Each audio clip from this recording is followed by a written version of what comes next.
What's up everyone, welcome back to a brand new video. Today's scenario is a what if mini that was voted on a few weeks ago. It didn't exactly win the poll, but it did come in second place, and I wanted to do this eventually. The premise of it is pretty simple. Majin BUU ends up arriving on Namek instead of whenever he arrives later on. As you could probably guess, yeah, this is going to cause a lot of issues going forward. But how is this actually going to affect the story? And is there a way to stop BUU at all? Well, we'll be discussing all that and more in this video. For this video, let's set a like goal of 3,000 likes. It lets me know that you guys want to see more videos like this, and it really helps with the channel, so be sure to drop a like. Anyways, let's begin. At some point during the Namek arc, Babidi's able to tell that something's going on there. There's a ton of different energy sources in one place, and a lot of these powers are pretty strong. Maybe he could take advantage of it. Maybe this is a perfect opportunity for him to revive BUU, but he's not going to know unless he goes there, so he decides to take his spaceship out. It does take some time to get there, but eventually he gets to Namek, basically right at the height of all the chaos. When he gets there, it's about the same time that the Ginyu Force arrives. Everyone notices an extra ship in the sky, but they don't question it too much because they're most likely focused on the Ginyu Force, if anything. And Babidi sets up shop. He makes sure to stay far away from everyone else. If he gets involved, he's definitely going to die. Although, he does have a good henchman with him, Dabura. This guy will definitely be great for muscle. In the event that he actually needs this help, Dabura will be there to help him. But otherwise, he can sit back, relax, and gather some energy. The fights with the Ginyu Force continue pretty much like normal. No one questions the ship because no one even goes out to seek it since they're preoccupied with this. And Babidi does start gathering energy, but it's not a ton of it. Consider how weak the characters are here compared to how they were in the BUU saga. Granted, for the sake of the scenario, I will say that he does get a lot of energy still, but it's going to take a lot more time than it did before. So, a lot of it's a waiting game right now, although he might personally need to get involved in the future. More time passes, the Ginyu Force is eventually defeated, and Goku even wakes up, regaining consciousness and being fully healed afterwards. Babidi's got a decent amount of energy by now. And with Goku starting to fight Frieza, this is where the real fun begins. He watches. He starts to get a bunch more energy, sensing these two huge powers clashing together. And one of them was one that he sensed before. Actually, two of them are. One seems to have transformed, and one seems to have gotten stronger somehow. It's incredible. It's not an insane amount of energy, they still need to wait a bit, but this fight definitely is giving off a huge amount of power. Although, Dabura is not too impressed. Had he got involved, this fight would be no issue. Actually, yeah, that's a great idea. Babidi wonders if Dabura can get involved, make this fight go longer somehow. It's giving off a lot of power already, but if Dabura goes there and draws it out somehow, maybe they can get even more energy. And Babidi's elated by this idea. He wants Dabura to do it now. And Dabura agrees with this plan, as Babidi wishes. He goes over to where the fight's happening.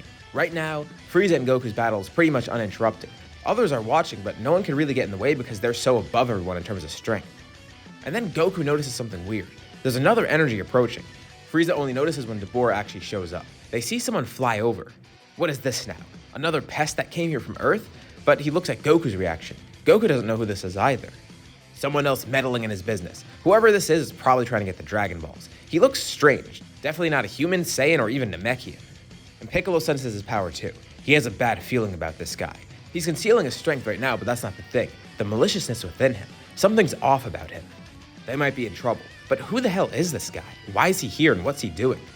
Dabura starts out by taunting Frieza, trying to get him to fight. He does the same to Goku, but Goku just watches on. Frieza was set on killing this guy regardless because he knows he's probably meddling within his plans. So he lunges towards Dabura and begins attacking. Although, none of his attacks are doing any damage. And it doesn't seem like Dabura's even trying. He's being very casual about it, taking all of Frieza's attacks. This continues happening even more and more. Frieza starts powering up even further, showing off even more of his strength that surprises everyone else watching. Piccolo talks to Goku. Something's wrong here. Not just the fact that this guy's taking no damage from Frieza, but why is he here and what's he doing? Why is he willingly being attacked by Frieza like this? And Goku's unsure. Frieza then powers up to his full power, expending even more energy as he tries to fight Dabura. Dabura does want to fight that other guy too, but this guy's a really easy target right now, especially with the amount of strength that he's giving off. But soon enough, Piccolo and Goku get their answer. Shin and Kibito then teleported into the planet. Babidi did this all on a whim. They didn't realize he was going to come here, especially at this time. And it seems that things are already bad. That guy up there, that's Dabura. They try and explain to the group, but of course they have no idea who these two are. They have no time to explain, but they give a brief summary. So, Goku knows King Kai. They're above him. Shin is the Supreme Kai of the universe. Supreme Kai? If these guys are getting involved, they know it's definitely bad. Especially with what Shin and Kibito are telling everybody. Majin BUU? They have no idea what or who that is. Same for Babidi and Dabura. This is all news to them. They were just trying to fight Frieza right now. Dabura then notices them. quickly teleporting over, trying to kill Shin, but Shin's able to teleport away quickly, then grabbing onto everyone, teleporting them to the Sacred World of Kai's. Had he faced Dabura, they definitely would have died. The group is wondering why they were teleported here, but Shin tells them plainly, they can't fight him. If they try to fight Dabura, it wouldn't go well. They saw what he's doing to Frieza after all, and Goku was even having a hard time with Frieza, even just at 50% of his power. And yeah, that is right, Goku's the strongest of the group right now. But Shin wonders what they're supposed to do. They're thinking about things on the spot. They have no clue of what plan to go with because they didn't go in expecting any of this. And what's worse, they already got a lot of energy. They might have been there for a few days as far as they know. No one knows how long Babidi was there for and what he's been doing in the meantime. But now that Dabura is fighting Frieza, Shin could assume maybe they're close to getting enough energy. And maybe this is the little push that they need. Goku has an idea though. He has one attack that he was thinking of using against Frieza, and it might work against this guy, but he's not too sure. But with what Shin is saying, maybe Babidi could use it for his own advantage too, so it might be risky. What is it? The Spirit Bomb. That's what it is. Goku thinks that if he collects enough energy with this, maybe he could defeat Frieza and probably even Dabura. Although, given what they're being told right now about Dabura, that might be a long shot. But with the energy of a Supreme Kai and his assistant, maybe it could work. Shin's not too sure, but he has no other ideas, except he knows one thing that he needs to do. If the group's ready, they could teleport back to the planet. It's going to be risky, and he's fine with them staying here too. But if they really want to fight that much, he'll let them. So, Shin teleports everyone back. And he makes his move quick. He teleports in front of Frieza, and with one shot, he's able to kill him. Now, Shin isn't the strongest person, but in comparison to Frieza, he definitely could win here. And he'd want to make it quick. Frieza's already injured, caught off guard, and not realizing that there's another person here. Dabura is powerful, but he's definitely distracted right now. This gives Shin the perfect opportunity to kill Frieza, meaning Dabura has no one to gather energy from. He turns to Goku, telling Goku to start charging his attack, and immediately he tackles Dabura. Of course, this isn't going to do anything in terms of attacking him, but Shin then teleports far away, using the Kai to go to the farthest planet he could think of, then coming back to Namek. That should hold him off for now. He expects Dabura to come back eventually. Maybe Babidi will find a way to teleport him back here, but for the meantime, Goku could start charging that attack. Since Goku's going to be the one coalescing the energy, that might be able to prevent Babidi from stealing it because Goku's the one charging it himself. And Shin and Kibito could use their own magic to try and counter Babidi's. They just need Goku to charge this attack, and when Dabura eventually returns, they can hit him with this. But it already seems like it's too late. They sense an ominous key nearby. Shin's worst fears are realized. It can't be. BUU's already beginning to be revived. With all that energy they gathered, especially from the fight between Dabura and Frieza, this is just what Babidi needed. He doesn't care if Dabura's not here and off somewhere else. Because now, Majin BUU has awakened. Goku asks what he should do now, and Shin says to keep charging that attack. It's really their only shot against BUU. They're going to try to hold them off for now. Energy doesn't matter anymore, so what they need to do is distract BUU while Goku charges this attack. It's going to be tough, but the rest of the group agrees. Piccolo, Gohan, and Krillin are all nervous, but they have really no other choice. This is the big threat at hand now. No Frieza anymore, and no Dabura. This guy can't be that powerful, can he? But Shin tells them, if they thought Dabura was strong, this guy makes Dabura look weak in comparison. There's no way. This power is unfathomable. Consider where they are in terms of strength at this point. Seeing someone like that, just Dabura alone, and the Supreme Kai actually, it changed their whole worldview. The group flies over to where they could sense BUU, and BUU and Babidi meet them halfway. Babidi's elated. The Supreme Kai is here. He thanks them for all their help. Now Majin BUU's finally revived, and he can use him to wreak havoc around the universe. And he may not look intimidating, but they could tell. BUU is a completely different monster than anything they've ever faced. It makes Frieza look like one of his Frieza Force grunts. This guy, he's the real deal. His power alone, they try sensing it, but it scares them. The sheer strength that he has coming off of him. Just from standing there and doing nothing, they're paralyzed in fear. They've never sensed anything like this. Not just the maliciousness, but the strength in general. But they can't back down. Shin telepathically speaks with Goku, and now's the time. Everyone lifts their hands up, granting Goku as much energy as possible. Shin has already communicated with every other planet that he can. There's not too many in the immediate area, and of course it's kind of hard to convince people to give energy, especially with such distance like this. But as Goku charges the Spirit Bomb, especially once he gets the fuel from his friends, he's amazed at the power of it. This is stronger than anything he could have ever created on Earth. But will this be enough to defeat BUU? Well, he has no other option. Shin then coaxes BUU to come over there, and they launch the Spirit Bomb at him. And BUU's confident. He takes it head on, although he's taking a lot of damage from it, surprisingly. The strength of this attack. But there's a big issue here. For one, even though it's charged by a bunch of different planets, kind of like how it was against Kid BUU, the big difference here is that it doesn't have as many strong people fueling it. Because then, they had all the people with their strength from the BUU saga.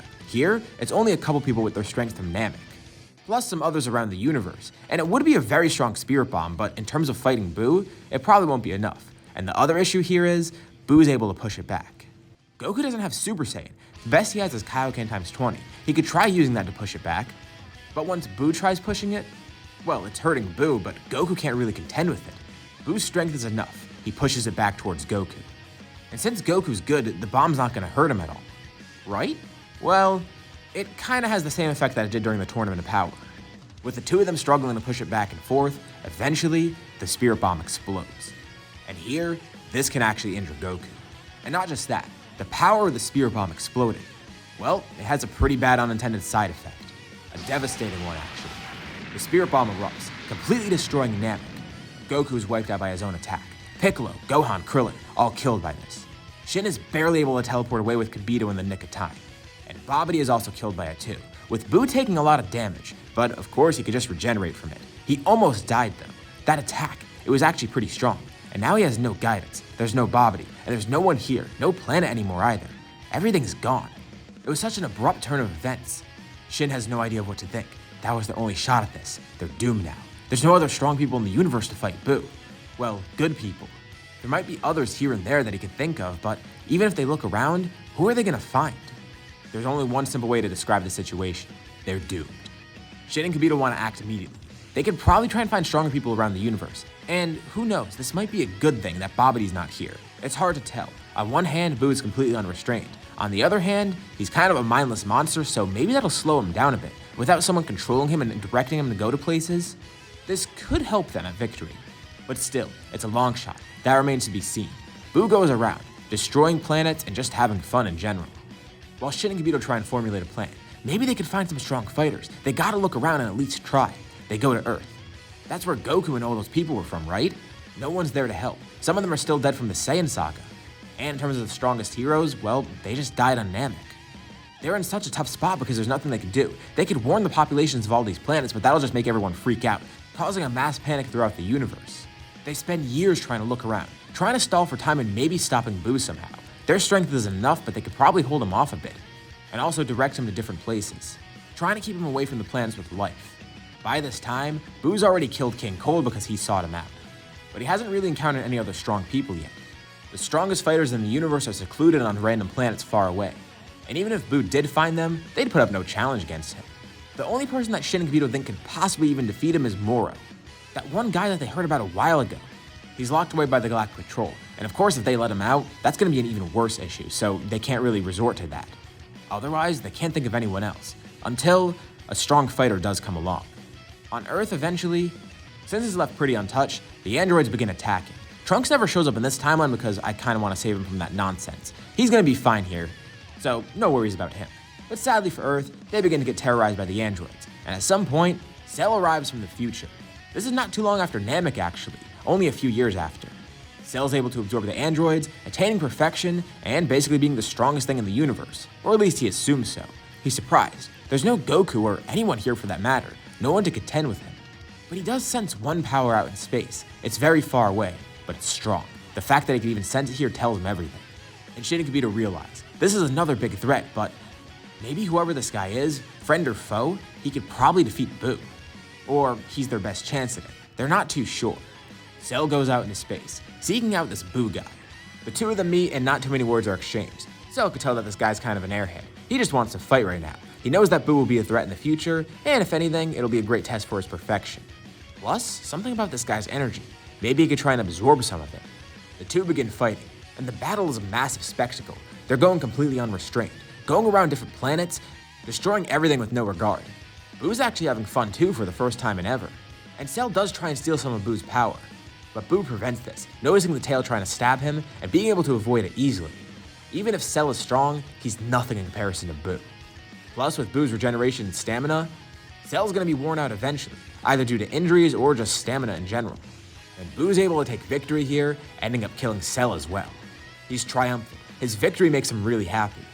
Shin and Kibito were watching from far away, and they realize now, they're truly doomed if that guy couldn't even defeat BUU. He would have been a threat, but at least he's intelligent. BUU is just a mindless monster. They only have one hope at defeating him. It's Beerus, but he's still asleep. Until now. All these fights with BUU, all this destruction around the universe, it disturbed Beerus' nap. Shin and Kibito are still watching BUU and they begin panicking, and then they notice someone else teleport in. Their jaws drop. Beerus and Whis? That fight with Cell and BUU is what did it. Beerus finally awakened from his nap. Oh, this is great. He's gonna destroy BUU, right? Well, at first, he considers keeping BUU alive, maybe as a nice rival. But then he notices that BUU is a completely mindless monster, and he destroyed any other potential rivals, including that Super Saiyan God that Beerus dreamed of for a bit. Whis advises that Beerus destroys him right now. It would be fine to keep him as a rival, but yeah, Beerus kind of agrees. That would be for the best, especially with all the damage to this universe. He's kind of pissed off now. BUU tries to fight him, but of course nothing works, and with a simple Hakai, BUU is erased. Great. Now he has all this stuff on his plate. He was interrupted during his nap, and now he sees that a bunch of planets were destroyed. But all is not lost. Some of the planets still remain intact, including ones with civilizations and such. And here and there are some strong people still out in the universe. Shin and Kibito teleport in. Beerus reprimands them, but he knows that Shin probably couldn't have done anything against this guy. And if he did get involved, then he would have died as well, so maybe Shin made the only choice that he could. But now he's gonna leave Shin to clean up this mess. He's gonna return to his nap, and hopefully when he wakes up, he will have a rival, even if it's not a Super Saiyan God. Shin and Kibito are left there just stunned. Well, it's not the best outcome, but BUU has been stopped at least. And this is where we'll finish off. So, what did you guys think about this scenario? Leave your thoughts and suggestions in the comments below. I'll be sure to check them out to see what you guys think. As always, if you liked the video, be sure to drop a like. And let's try hit that like goal from the beginning of the video because it lets me know you want to see more videos like this, and it really helps out the channel. If you haven't already, why not subscribe? As well as clicking the bell icon to be notified about any future uploads on my channel, including more videos like this one or any other uploads I have. Anyways, thank you all for watching, and I'll see you all in my next video.